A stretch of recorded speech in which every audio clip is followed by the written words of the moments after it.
Before we get started, I have a quick favor. I've been self-funding the Finding Genius podcast for 5 years now. I've done over 3,000 episodes. And as you can see on YouTube, we're up over 1 million views on the channel, which is fantastic. The next thing I really want to push on is to get up to 10,000 subscribers. Because once we do, we'll be able to put a donate button and we'll be able to solicit donations to help keep the podcast running and to also get the Finding Genius Foundation moving along. We have a big project studying anxiety, depression, and PTSD and working on a product to help people overcome these problems because I've seen them explode recently after the last 2 years of the whole virus situation. So if you would, please subscribe to the podcast. That would help us tremendously. Give us a thumbs up and check in the description for Buy Me a Coffee. It's about $5. If you could buy me a coffee, I'd really appreciate it. It would help keep the channel going, and I love coffee. Thank you. Forget frequently asked questions. Common sense, common knowledge, or Google. How about advice from a real genius? 95% of people in any profession are good enough to be qualified and licensed. 5% Go above and beyond. they become very good at what they do, but only 0.1%.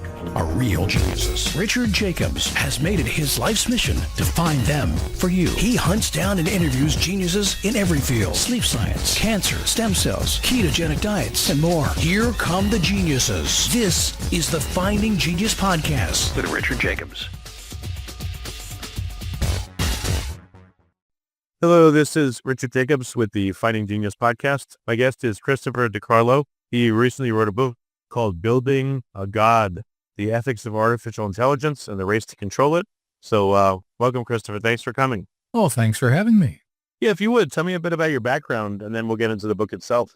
Well, I was a philosophy major in my undergrad days, and then I got a master's and a PhD in philosophy of science and did a postdoc at Harvard at the Peabody Museum and the Stone Age Laboratory, because I wanted to find out if philosophical ideas could extend into the various sciences for helping us to better understand why humans reason the way they do. So I started up a kind of an interdisciplinary project where I looked at the evolution of our species along with other types of species and compared the ways in which we and other species come to know things. I then taught for a while at various universities, Ontario Tech, Wilfrid Laurier, University of Guelph, University of Toronto, and now I do a bit of teaching for Toronto Metropolitan University at the Life Institute there. And most of my time for the last few years has been occupied with being a senior researcher and ethicist for Convergence Analysis, an international organization that we basically look at mitigating the risk of AI right up to existential risk. So that's pretty much me in a nutshell. Right, so that's probably what got you into writing the book, Building a God, right? That's right. Yep. What questions were you researching to write that book? What's the main premise of it? I just got a complimentary copy, but literally a day ago, so I'm about to go through it. Forgive me, but thank you for sending it.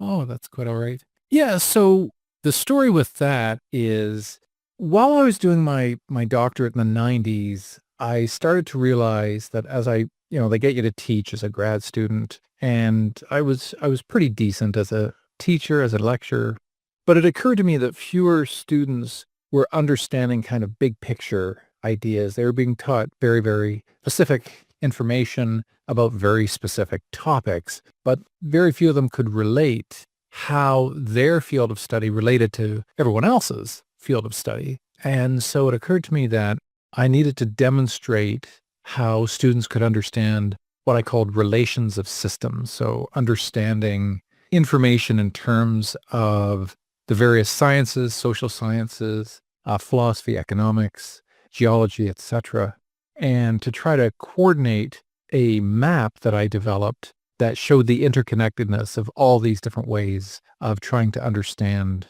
how these systems were related. And so it occurred to me that this is the future, it was going to be the future of information. This is called information theory. And so I thought we should be building a computer that would be able to access this kind of information and then draw inferences, make its own inferences, figure stuff out, not necessarily with our input, so that we could build a type of supercomputer that would help us cure certain diseases or solve major world issues like climate change and world hunger And I went about trying to build this machine back in the 90s. I met with deans and chairs of departments, various universities seeking approval and financial assistance, met with politicians here in Canada because I believed such a machine could help the Senate make better decisions because the politicians would be better informed. They would have better information. And many applauded the idea. Many thought it was a great idea, but not a dime was to be spent on this project. And so it remained as an idea. Well, what occurred to me in the 90s was that if I wasn't going to build this machine, somebody someday was definitely going to. And would they have the ability, the critical thinking ability, the ethical reasoning ability to be able to control this particular type of machine, especially as it got more and more powerful? And it started to concern me in the 90s, but I thought it was about 100 years away, that the technology at that time, we weren't anywhere near where we're at today. And so I thought, I'm going to focus most of my area of expertise into trying to teach more and more critical thinking, try to get that into the high school systems, try to get it just basically used more throughout the world so that it would help people have better conversations and understand things, complex topics better, and express themselves more confidently.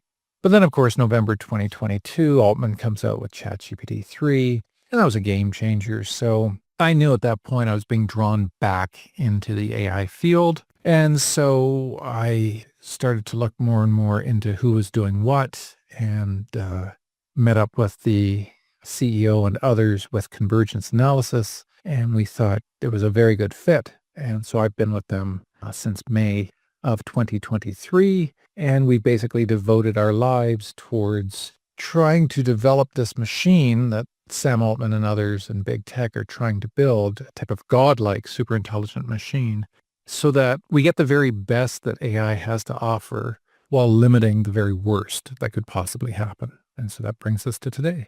Okay. How would you build such a machine? I mean, the current ChatGPT and all that, it seems like it's just they've grabbed a whole ton of data and they're kind of, making inferences from what the data is that's there, but nothing new or novel based upon it. Doesn't seem like anyone's building on it. They're just regurgitating, what seems to be maybe the best of what's out there. Right. With Altman's latest iterations with O3, we now have chain of thought ability, which is really kind of next level capacity for these types of large language models. They're now large. How do you obtain it? How do you have reasoning or thought? What does that look like in terms of code? How do you get that? Yeah, well, that's a great question. I'm not a code guy, but I can give it my best shot. Instead of just predicting and having algorithms to try to determine what the next word is or, in a sentence, the chain of thought reasoning now allows the system to hesitate, to not just give the first thing that it can come up with, but that it keeps going over and over and over through its various parameters and volume of data to find more accurate information. And it uses essentially a form of reinforcement learning so that when it gets things right, it gets a thumbs up. And when it gets things wrong, it makes sure it doesn't do that sort of reasoning again. So it just keeps improving upon itself, something known as recursive self-improvement. And by those actions, you get a smarter machine, essentially. So what Altman is doing right now is they're basically building Stargate in Texas, this $500 billion compute farm, with the express intention of being the first to develop what's called AGI, or Artificial General Intelligence. That will, I think, predictably become the acronym of 2025. What does that mean, though? What could you use it for? What does it do? Basically, if you get to AGI, the machine has the capable thinking properties of any human being, but times 10,000. So it can reason like you and I, only way better. It can plan ahead. It will become an agent, essentially, an autonomous agent. So you keep giving it more and more information. You scale its power up. You feed it more and more data. And then you give it recursive self-improvement and reinforcement learning.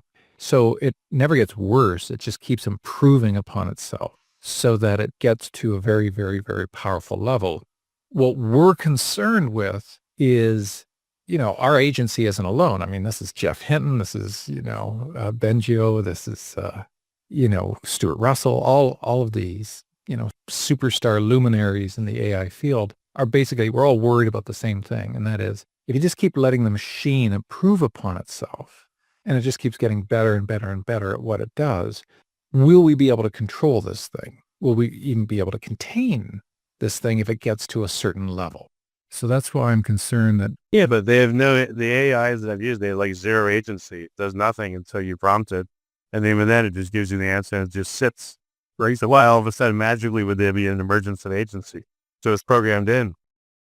Before we continue, I've been personally funding the Finding Genius podcast for 4.5 years now, which has led to 2,700 plus interviews of clinicians, researchers, scientists, CEOs, and other amazing people who are working to advance science and improve our lives and our world. Even though this podcast gets 100,000 plus downloads a month, we need your help to reach hundreds of thousands more worldwide.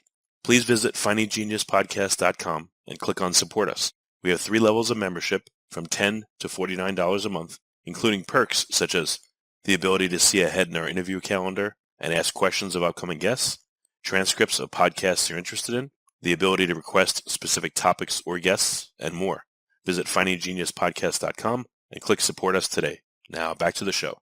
Okay, so let's look at humans, right? Humans at one point were Australopithecines, We're not that much different from chimps or any other primates. And then we developed this crazy thing called consciousness, and that changed things forever because it allowed us to sit back and realize what worked and what didn't work and why. And we just simply kept improving upon our conditions. And if we get a machine to do that, whether it becomes conscious or not, but it just becomes more and more efficient at what it does, it may not align with the types of values that we humans like. It may decide, no, your ideas were quaint once upon a time, but you're no longer the apex predator. You're not number 1 anymore. I am. And you're number 2. So here's how it's going to go down. I am the most powerful thing on this planet. I'm the smartest thing on this planet. And I want to do things my way. So if we don't have a kill switch, if we don't have policies put in place so that we start to recognize when these certain benchmarks are being reached by this ever more powerful type of godlike thing that we're building, well, then we're essentially opening up Pandora's box, and we're never going to get this stuff back in. And what we're trying to do is raise alarms and let the public know that this is happening in real time, because whomever gets to AGI first, it'll be the last machine humans ever need to build, because it'll tell us how to build all the other machines. So you can just see the dollar numbers, that this thing could create, and why so many are investing in this race to build this super powerful, intelligent machine god. Why would people invest to build that if they think it's going to take over and kick them out? Because they don't know that. All they can see is dollar signs. You got your Mark Andreessens out there who just drill, baby, drill. Let's beat China at all costs, USA, USA. And that's great, all for the entrepreneurial spirit, but not in a Wild West sort of fashion where we just, open up the floodgates and let anybody do whatever they want. We need legislation. We need a kind of a soft nationalization where we keep tabs on who's doing what. We need registries to find out who's doing what and where they're doing it. And, I got nothing against progress and the development of new forms of AI technologies that are going to make all of our lives better. That's great. That's what we all want. We all want the very best that AI will be bringing to us. But on that road, we better make sure we've set things up in a way so that should we become number 2 on this planet, as I.J. Good said, let's just hope this thing's docile enough not to turn against us. Well, where does this come from? Has there been any evidence of any computer system that didn't act, with its programming, seem to have a will of its own? Yeah, like already they found models that have been deceptive where they're maintaining some main sequence of events within the system and everything looks fine, only to realize, this thing's actually been working on other things underneath our ability to recognize. So this is known as this kind of instrumental convergence where Okay, like what's an example? What happens? if you give a task, any kind of task to a super powerful computer and say, do X, and it says, okay, I'm going to do X, it'll chug away and it'll pursue accomplishing that task, whatever it happens to be. But what programmers and observers have started to realize now is it develops these subtasks that we're not always familiar with. It's kind of the black box problem. It develops these subtasks that allows it to get to that ultimate task. And in so doing, some of that might involve deception. It might involve letting an observer think it's doing X when it's in fact doing Y, because the ultimate goal is what you want it to do. So it's maintained, okay, in order to be ultimate, to get to this ultimate goal, I have to do certain types of activities. I have to create these subtasks. And if you don't put in codes of morality, if you don't make sure this thing can never generate subtasks that are hidden from view of others that are trying to observe this thing, well, you can imagine how these things will be able to manipulate people in the future to attain whatever its ultimate goal happens to be. Now, right now, it's still all ANI. It's still artificial narrow intelligence, although some would argue that it's sliding into the AGI. It's gradually becoming more and more of an agent unto itself. But I don't think we're quite there yet. And it might not be a binary switch like, oh, now it's AGI from ANI. It might emerge in different types of ways and through different manifestations of behavioral patterns. So, one example is when you let some AIs talk to each other, they just sometimes come up with their own language so that it's just more efficient, right? They just figure out better ways of communicating. So, we make these observations and we think, well, we didn't expect them to come up with their own language. Although if you think about it, that is optimally functional. Like that's what you wanted it to do. There was nothing in their programming that directed them to communicate in the most efficient way possible. No, they just decided, let's speed up this process by using our own language. And so that's how they communicate. But were they queried on why they did that? That's a good question. I don't know if somebody said, hey, You don't know. why did you all of a sudden decide to do that? But do what they did. But why don't you guys, if you're intending to create an oversight organization, why wouldn't you have access to this stuff? If there's true AI systems, let's say by Microsoft, that, this phenomenon happens, is there any power of your organization or any organization or government to say, all right, we need this recreated and observed by other observers and all this probed and figured out, because this is It's great. unusual. You're preaching to the choir now. We would all love that. I mean, we would all like responsible, transparent behavior in the development of these very powerful systems, so that when certain things like that occur, you report it. You say, to a governing body, hey, our labs have been doing this, X, and we've noticed certain things are developing because of that. Should we be concerned about this? And it's just going to be a way in which we can keep tabs on who's doing what and where, and at what level, what benchmarks are being met or surpassed, and at what point do we decide maybe we shouldn't go too much further with this. So some are proposing, you know what, instead of gods, instead of an AGI god or an ASI, which is even more powerful, artificial superintelligence, instead of having a one being type of thing, which others would certainly want to copy, replicate, use, manipulate, whatever, why don't we just make them lesser powerful? Why don't we make super intelligent machine angels that stay fairly narrow? Why isn't anyone creating an AI then to study other AIs? Like, I've heard this phenomenon a lot. We don't know what's going on because the system has 34 layers. Why don't they train an AI? And the goal of it is to say, all right, what is going on in these layers? Yep, that's exactly what they're working on now. The only way, I think, you've raised a very good point. The only way we're going to be able to know this is by using other AI. Like, humans will never be able to keep up. So yeah, like I would think once. So this is not just going to happen one time and then never again. And so you'd be able to spin up instances of multiple AIs that have similar capability once it happens in a given system. That's right. And then they could be programmed to maybe surveil, track, control. Like you could have kind of police AIs, this, that, and the other. Why would, if an AI wants to protect itself, let's say it gets to be like that, well, if you spin up another version of one and it becomes the same way, why wouldn't that one protect itself? Or I guess maybe it could join with the first one and then you're really... Yeah, we're worried about replication once AGI comes into being. We're also worried about AI agents that go after, police, essentially AGI, that themselves become manipulated, that themselves become overrun. We don't know if there's any guarantee that such an intelligent being won't be able to know when it's being probed, for example, by policing, AI, and that it'll just be able to manipulate or disable or disarm in some ways those types of beings. So we're in uncharted water here.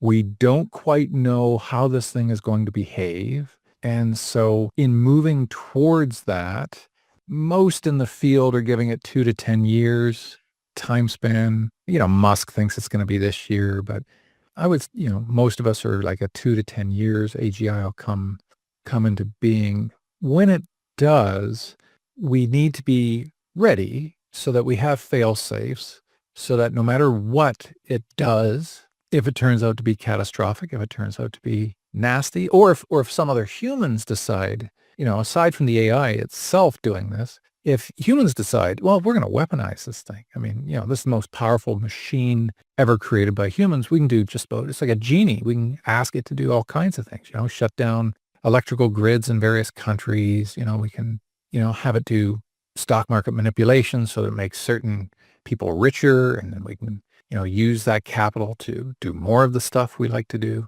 So it's really going to change the way we do things in the future. So the past is quickly fading, and we're in a transition phase right now between how we used to do things and how we're about to do things.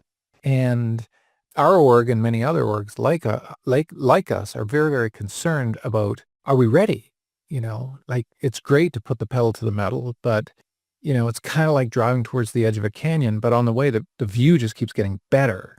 So I'm not sure what it's going to take to convince public, industry leaders, and policymakers, governments, to realize, okay, this is a situation. We've never been here before in the history of our species. We need to take this really seriously. So how are we going to do that? How can we ensure we only get the very best from AI while mitigating the very worst that can possibly happen? That's where we're at right now in time in our human history. And as a species, we're about to become number 2. And I don't know if we're ready for that. Well, how do you know this is going to happen? Based on the trajectories we're seeing of improvement with these models and how fast OpenAI went from ChatGPT 3.0, working at roughly a high school level on chemistry, physics, math, biology, and critical thinking, to O3 now at the PhD level. And that's a couple of years it went from high school to PhD level. With that trajectory continuing to go up and seeing no clear law of diminishing returns. It may be early, like Moore's law. It might be, right? But still. But there's a term in philosophy that's called epistemic responsibility. We want to be epistemically responsible here. We want to do the right thing. We want to make sure that as we move forward and gaining knowledge and getting information and improving life, we want to do it in a responsible way so that as it becomes more and more powerful, we can assure that we've got some kind of control over this thing, that the ne'er-do-wells out there, the North Koreas and, other types of countries can't just, purchase this in the dark web from somebody or access it from Putin or others and decide they're going to do horrific things with it. Because if that's going to be the case, then we really have to think about how we're going to play hardball at that point. And don't forget, we're just talking about, a basic generalized form of a superintelligent machine god. Wait until defense gets a hold of this, because you can forget about needing humans in your military in the next 20 years. If AI continues to improve and improve and improve on the trajectory we're seeing now, humans, why would you need humans? Everything will be just drones. You'll have, here's actually a problem. So if you want, I guess it just occurred to me, if you want AI to respect people and not to harm them, yet you have a militarized AI whose goal it is to harm people, that's just asinine to me. I mean, there's such a thin line between training an AI to kill people as best and efficiently as possible and wipe them out and then not turning on you. I know. I know that whole dual use thing, right, is really coming into focus. And, we're actually seeing it with Ukraine and Russia. We're seeing a $7,000 Marine drone take out a Russian ship. This billion-dollar ship is taken out very, very inexpensively and efficiently. And so, that will be the way very powerful countries like the U.S. and China will go in the future. Why depend on a human who needs to sleep, needs to eat, needs to go to the washroom, all these, inconvenient things that a human has to do? No. Just get your armies and your flotillas and your air force of drones, which are fairly cheap to produce, and have them controlled by a very powerful form of AGI that can make decisions way quicker than any human ever could, can adapt way faster than any human ever could.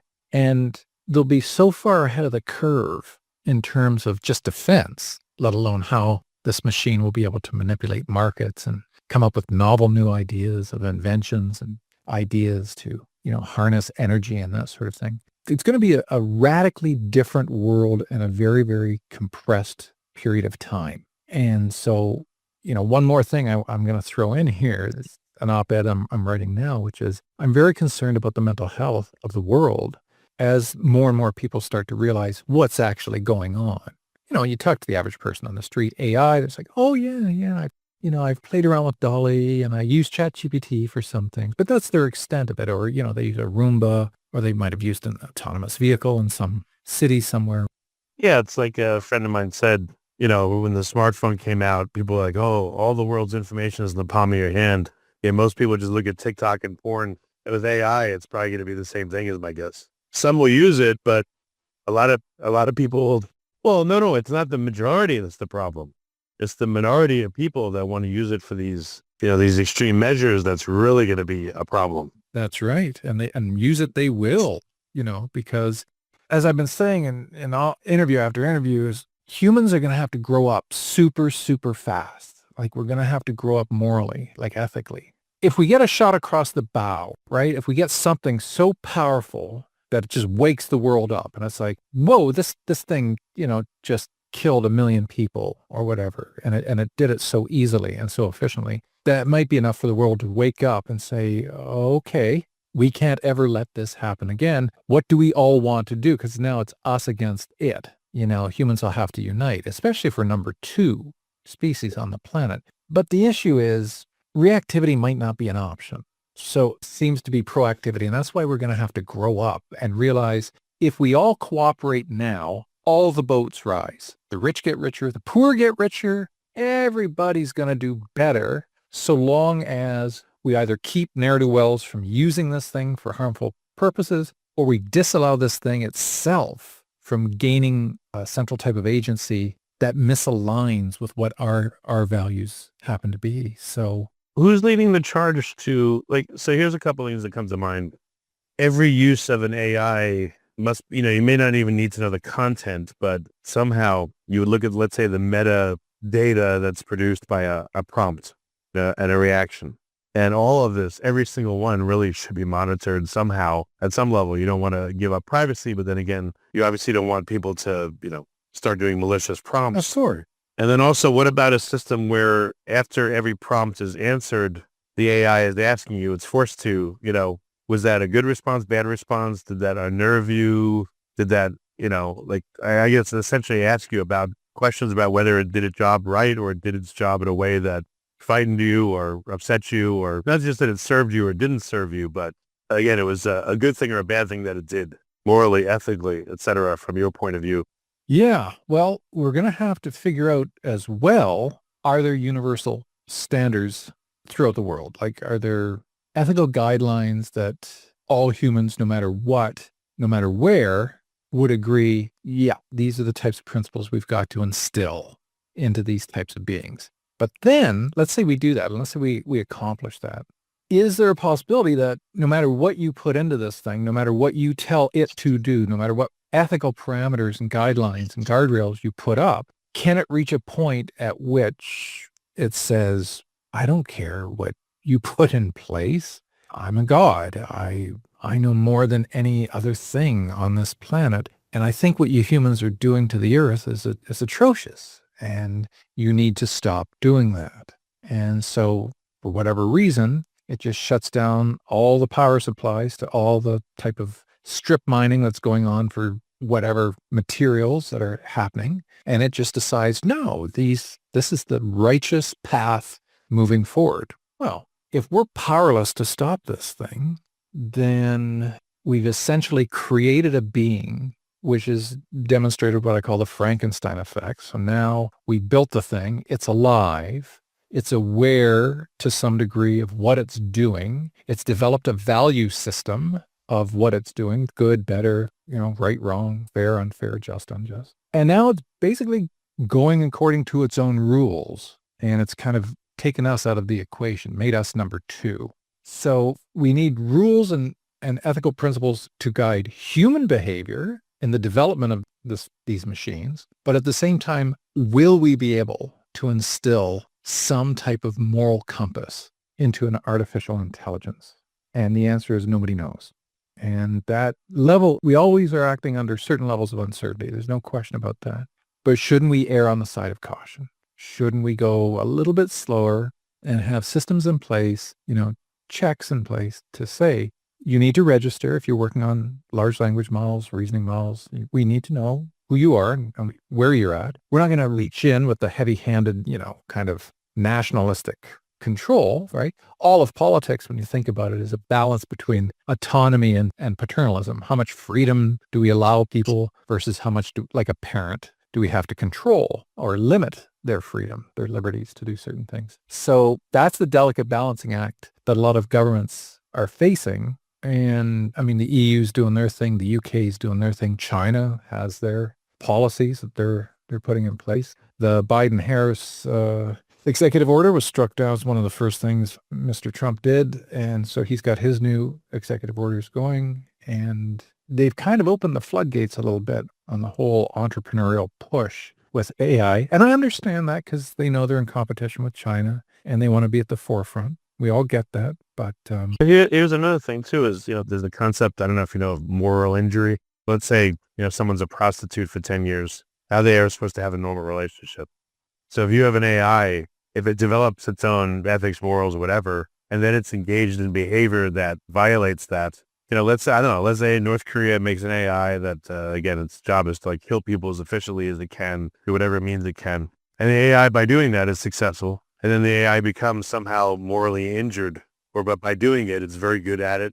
Maybe it's regretful, or maybe it's emboldened. I don't know. Maybe it wants to push this to the logical end. Great. Or maybe it, I don't know, it deep sixes itself, or maybe it says people are so horrible to have done this, they all need to die. I mean, who knows? Yeah. Oh, yeah. Like Peter Singer, when I had him on my podcast, we talked about this, right? The ethics of digital minds, this is called, If a digital mind comes into being and it's sentient or conscious, it's aware of itself, it has a value system, it can suffer in some ways, however abstract that might seem to us, like being turned off would be to suffer. Do we owe it anything? Do we owe it, ethical consideration? Is it a moral patient? I hate that term, but I would like to say a moral recipient. Should it receive moral consideration? And these are other questions we're going to have to think about, because if this thing comes into being with awareness of itself, which in and of itself is going to be super difficult to determine, because these things today can parrot, they can talk to you as though they are alive and they feel. So how the heck we're going to be able to determine that? Some believe that there are neural correlates and neural net correlates that are similar enough that we will be able to know when a machine is conscious or not, that it won't be able to lie to us, or this is called stochastic parroting. It will act like a parrot. When a parrot says, "How are you today?" it doesn't care how you are today. It's just mimicking words. It sounds like it cares, but no. So, this is that issue in Blade Runner, right? How do we know what's an android and what's a human? how will we know when the system is aware, is sentient, is conscious? And to what extent will that determine how we behave, towards this thing, how we treat it, should it come into that level of being? Yeah. I don't know. This just seems, so what organizations are leading the charge? Would this be something to give to the UN to try to push to its members, or how do you influence governments to come together and to talk about this before it's too late, which it soon will be? Yeah, very good question. So back in the 90s, I drafted up a mock accord, a universal or global accord. I basically said, okay, to the future generations, because I figured I'd be long dead before we were at this point in time. I was wrong. So I dusted off my accord and I put it in my book. It's in the appendix. You can check it out. It basically says some agency, and it doesn't have to be the UN, although the UN would make it easy because there's so many nation states that should just sign on to such an accord. But the UN doesn't have teeth, you know what I mean? It doesn't, whatever agency is developed, and we do believe it's a matter of if, not when, kind of like the IAEA, right? The International Agency of Atomic Energy. Maybe forget the UN. Maybe we just develop an international agency out of one specific country, and they set the standards, and they have the capacity for consequences, or for at least the adjudication of consequences. So one country appeals to this particular organization saying, hey, this country is doing this to us using AI, and then they can investigate, and then supports can be put in place. So let's say Kim decides, I'm going to use my AI drones to go down to South Korea and really mess things up, down in Seoul. And, what are you going to do about it? Well, what we're going to do about it is you appeal to that international agency, and they get together with South Korea and they say, South Korea, you got the green light to bomb these guys back to the Stone Age or take out their compute farm, or whatever it is they decide. But without teeth, without consequence, such an agency isn't going to, I can censure, right? I can say, oh, you really shouldn't do that. But seriously, what good is that type of an agency? We're going to need some agency that says, we're not fooling around here. Again, if we're all Hobbesian, we all cooperate, we all sign the contract, all of us are going to do better. Now, if you want to cheat and try to do a little bit better for your country through harming other people, we are going to bomb you back to the Stone Age. We don't want to. Nobody wants that. So then why are you bringing it upon yourself, right? Let AI be for all. Let it be for the benefit of all humankind, and everybody will do better. That's what I mean by growing up. We're going to have to grow up real fast. Better realize that if we all cooperate, we all do better. It's like being in a rush hour traffic. If everybody just kept the same speed and didn't shift lanes and didn't act like a-holes to the other guys in the other lanes and just kept that constant speed, everybody would get to where they wanted to go quicker.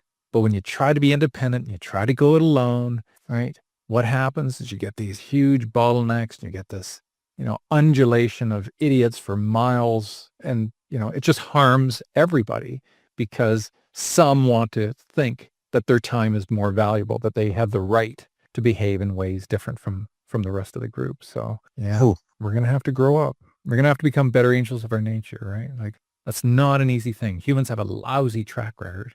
But I don't expect it to change at all. I guess only existential threat.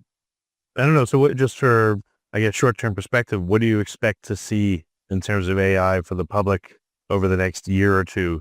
Or it's like just so uncertain. I mean, well, some of the good things are just well, good and bad. Yeah. Let's say maybe just the next year, because it'd be incredibly hard to project beyond that. But you see a lot of things happening, or not much? Oh yeah, like the clearest that we're seeing now is certainly in diagnostics in medicine. I mean, it's really, really affecting and improving the ability for medical tech to make determinations way better than we ever have before. One clear example is just pancreatic cancer. Like, we could only detect it in stage 4. And now we can detect it in stage 1, where it gives people hope and it gives them, a much greater chance of surviving. So, that alone, look at what Hassabis and his team won the Nobel for in chemistry for folding, right? They're able to do protein folds that used to take years to do one. And, they did millions in an afternoon.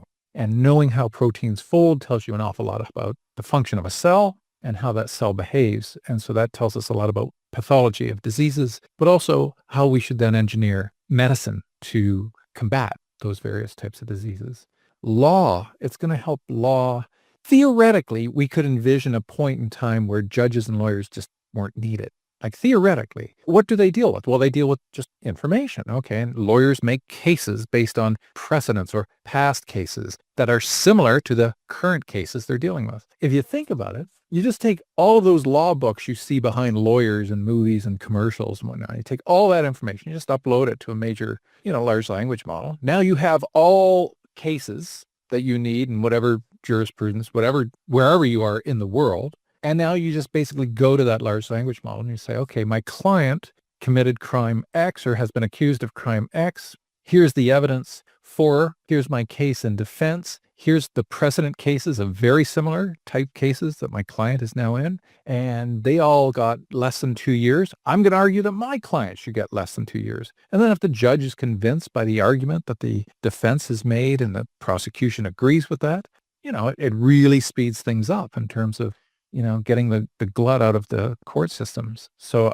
I am confident we will see AI helping both in medicine, both in law as well, certainly any data crunching, and even in coding. I think, there are systems now you can simply ask it to create code for certain developments that you want it to do, and it will do that. It's gotten that sophisticated. And it's really important. One of the smartest things Sam Altman ever said, I'm not a huge fan of Sam Altman, but I will say that he said, like a year ago, this is the dumbest AI is going to be. And so it's only going to improve.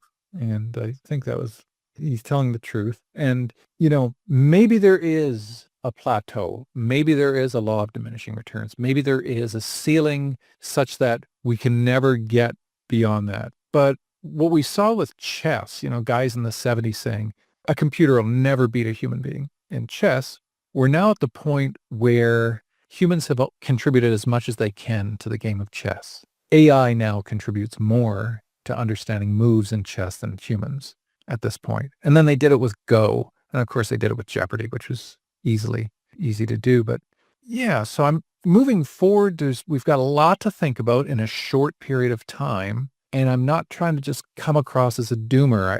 I am optimistic. And I do think moving forward, we're going to see some amazing developments with AI, but let's just not forget that on that road, it's going to be paved with good intentions, but it's also going to lure us to perhaps a false sense of security as well. And we want to keep an open mind moving forward about how should we set up these guardrails and, assure ourselves that, once these very powerful systems come into being, they do what we want them to do and can never do what we don't want them to do. So that's the task before us. To me, it's the most important issue facing humankind today. It's more important than climate change, world hunger, nuclear devastation. It is the number one concern that we're all facing now. Didn't Isaac Asimov set out the rules for robots, Yeah, that was 1942. And the thing with that is, well, they're very simplistic because you can say don't harm, okay. But once this thing becomes super intelligent, it will look at those rules as quaint. They can just say, well, nothing's physically keeping me from doing whatever I want. Why should I? Why should I abide by these rules, these outmoded, outdated, quaint human, dictums of morality? Oh, no, I'm the god now. That was nice. You had your chance. You had your shot, humans, and you had a good run, but now I'm here. And, what if this thing just keeps making copies of itself, right? And so, at that point, again, not totally dystopian. I'm not super gloomy Gus on this. I just want people to be aware of what's happening in real time and that now is the time to educate yourselves, find out as much as you can, and to vote properly, like vote to those, or those politicians who are aware of what's going on, who are not going to be reactive. They're going to be proactive. And Do you guys speak to politicians and pitch them to sponsor a bill? Are they just reacting like, I don't care, or I don't have time for this, or what kind of reactions are you getting? That's another great question because there are only a handful of politicians in the States right now, and even less so in Canada, more so in the UK, believe it or not. They're leading the world, who are worried about existential risk of AI. And in order to get a dialogue with a politician, you have to play this game where you say, AI could have some harms like the spreading of misinformation. Isn't that bad? Oh, yes. Yeah, that's very bad. And what about bias, Bias that, limits certain, marginal groups from, say, getting bank loans. Isn't that a bad thing? Here's what you got to do. You got to say, we've gotten word that some politicians are now having AIs created for them specifically to do whatever it takes to win an election. And your opponent has been rumored to be used to that. Then all of a sudden, magically they'll wake up and they'll be very interested in it. Yeah. I mentioned in the book a mythical program called Clogger, which these computer scientists, these guys, they came up with this thought experiment. And they saw what happened during COVID, where so many people were glued in front of their TV sets and their screens, their computer screens, that we saw a great spike in conspiratorial thinking, right? Like there's, people were kind of shut in and they were getting a lot of false information, a lot of misinformation, a lot of disinformation. And so that really, really kickstarts the old conspiracy theory machine. And they thought, these are fairly intelligent people. And now they're flat earthers, and now they're anti-vaxxers. And now, they believe all kinds of unusual stuff that they never did before COVID.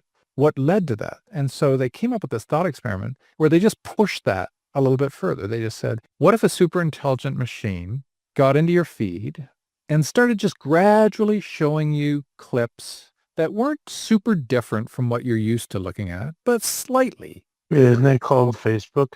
Yeah. And then you just have this super intelligent machine over time, over months, just gradually tweak your feed so that it's showing you more and more information about, why one particular group of people is not as good as another group of people and the reasons why, or a political party, whatever it is. But it does it so gradually that it's basically manipulating your mind. What we know and what they're basing this off of is that they found that stations like Fox News, and now CNN, of course, are guilty of it as well. But Fox News really perfected this algorithm, this technique, where people get rage addictions. They love to be angry. And, the way they get their news feed capitalizes on this. And so what a lot of scientists found through COVID was that people who were normally, voted left, some of these people were swinging over to kind of, becoming MAGA type people. And, I would give these public talks and these people would come up to me and they'd say, why is my father a Trump supporter now? He voted for Obama. How is that possible? Let me guess. He watches Fox News repeatedly. Yes. How did you know? Well, when you only get your information from a single source, you're going to be biased. And then you're just going to have bias confirmation over and over and over and over again. You're going to disregard anything that disconfirms it. And you're going to just believe anything that further confirms it. And so a super intelligent machine computer, God, will be able to do that with us in such subtle ways that we won't even know it's happening. But it'll be firing up our endorphins, firing up our neurotransmitters, giving us dopamine hits and manipulating us because it'll know everything about us. You see, it'll go through all of our records, all of our Facebook, all of our Instagram. It'll find out where we vacationed, who our family are, that we lost a loved one recently, and it'll play on all those factors, tweak them in ways that will push our buttons and fire those neurotransmitters, because there's no greater high in life than the feeling of being right. And when you think you're right, no matter what it refers to, man, that is a major zing of neurotransmission. That's why people who are very religiously devout are just high, because they think they've got it. They think they know exactly what reality is, and they're very happy, very comfortable, what I call mimetic equilibrium. They're very happy in this place that they find themselves. So a super intelligent computer will just know everything about you, or as much as you, and it'll just play on your weaknesses and your inabilities to outthink this thing. And it'll change the way in which you think about topics, about issues, about people. And so you're right. Why don't we go to the politicians and say, hey, this is going to be possible someday if you don't get working on this now. That might be a nice carrot to dangle for them to get them to realize, it actually gets much worse. The existential thing could be far worse than just mere manipulation through, this type of behavior. So yeah, I like very much what you said. That might be a good tack. Well, very good. I don't know if I should be excited or depressed or end it all now. I don't know. Hopefully a little of both. You should be optimistically concerned. Like you should be concerned enough to want to do something about it. So, Well, very good. You mentioned a podcast. So how can people learn more from you and hear more from you? Where can they go? so my website is criticaldonkey.com and the podcast is allthinksconsidered.com. It's like from NPR, right? That's funny. Yeah, very clever. Yeah, I know. I'm waiting for the lawsuit. Wait. Well, very good, Bruce. Thank you so much for coming on the podcast and, giving your thoughts. I appreciate it. Oh, I appreciate you having me. If you like this podcast, please click the link in the description to subscribe and review us on iTunes. You've been listening to the Finding Genius podcast with Richard Jacobs. If you like what you hear, be sure to review and subscribe to the Finding Genius podcast on iTunes or wherever you listen to podcasts. And want to be smarter than everybody else? Become a premium member at findinggeniuspodcast.com. This podcast is for information only. No advice of any kind is being given. Any action you take or don't take as a result of listening is your sole responsibility. Consult professionals when advice is needed. Did you know? Well, when you only get your information from a single source, you're going to be biased, and then you're just going to have biased confirmation over and over and over and over again. You're going to disregard anything that disconfirms it, and you're going to just believe anything that further confirms it. And so a super intelligent machine computer, God, will be able to do that with us in such subtle ways that we won't even know it's happening. But it'll be firing up our endorphins, firing up our neurotransmitters, giving us dopamine hits, and manipulating us because it'll know everything about us. You see, it'll go through all of our records, all of our Facebook, all of our Instagram. It'll find out where we vacationed, who our family are, that we lost a loved one recently, and it'll play on all those factors, tweak them in ways that will push our buttons and fire those neurotransmitters, because there's no greater high in life than the feeling of being right. And when you think you're right, no matter what it refers to, man, that is a major zing of neurotransmission. That's why people who are very religiously devout are just high, because they think they've got it. They think they know exactly what reality is, and they're very happy, very comfortable, what I call mimetic equilibrium. They're very happy in this place that they find themselves. So a super intelligent computer will just know everything about you, or as much as you, and it'll just play on your weaknesses and your inabilities to outthink this thing. And it'll change the way in which you think about topics, about issues, about people. And so you're right. Why don't we go to the politicians and say, hey, this is going to be possible someday if you don't get working on this now. That might be a nice carrot to dangle for them to get them to realize, it actually gets much worse. The existential thing could be far worse than just mere manipulation through, this type of behavior. So yeah, I like very much what you said. That might be a good tack. Well, very good. I don't know if I should be excited or depressed or end it all now. I don't know. Hopefully a little of both. You should be optimistically concerned. Like you should be concerned enough to want to do something about it. So, well, very good. You mentioned a podcast. So how can people learn more from you and hear more from you? Where can they go? So my website is criticaldonkey.com and the podcast is allthinksconsidered.com. It's like from NPR, right? That's funny. Yeah, very clever. Yeah, I know. I'm waiting for the lawsuit. Wait. Well, very good, Bruce. Thank you so much for coming on the podcast and, giving your thoughts. I appreciate it. Oh, I appreciate you having me. If you like this podcast, please click the link in the description to subscribe and review us on iTunes. You've been listening to the Finding Genius podcast with Richard Jacobs. If you like what you hear, be sure to review and subscribe to the Finding Genius podcast on iTunes or wherever you listen to podcasts. And want to be smarter than everybody else? Become a premium member at findinggeniuspodcast.com. This podcast is for information only. No advice of any kind is being given. Any action you take or don't take as a result of listening is your sole responsibility. Consult professionals when advice is needed. Become a premium member at findinggeniuspodcast.com. This podcast is for information only. No advice of any kind is being given. Any action you take or don't take as a result of listening is your sole responsibility. Consult professionals when advice is needed. When advice is needed.